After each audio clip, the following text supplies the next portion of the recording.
Welcome to our channel. Today we how to register with Charles Schwab to enable account protection alerts. Detailed guide step by step clearly. To start, open your preferred web browser. In the address bar, type in www.schwab.com and press enter. Once the website loads, locate the login button at the top right corner. Click on the login button to proceed. Enter your user ID and password in the respective fields. After entering your credentials, click the login button again to access your account. Once logged in, navigate to the account settings by clicking on your profile icon. In the drop-down menu, select Account Settings. Scroll down until you find the Account Protections section. Click on Account Protection to access the relevant options.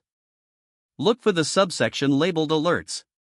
Here, you will see various alert options related to your account.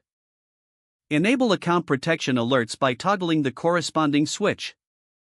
You can customize which alerts you want to receive based on your preferences.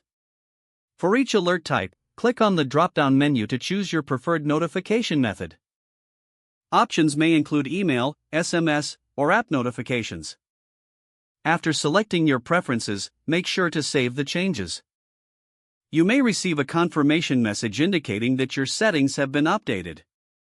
To ensure everything is correctly set, review the alert settings one more time. If all settings appear as intended, you are now set to receive account protection alerts. Log out of your account for security. Keep your contact information updated to ensure you receive alerts promptly.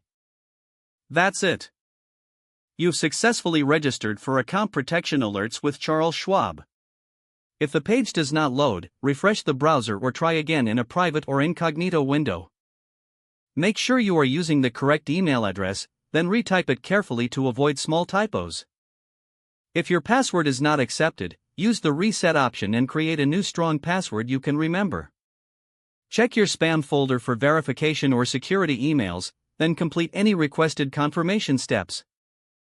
Enable two-factor authentication if available to improve account security and reduce unauthorized access risk. After signing in, review your profile details so your contact information and settings are accurate and current. Don't forget to like this video and subscribe to our channel for more step-by-step tech guides.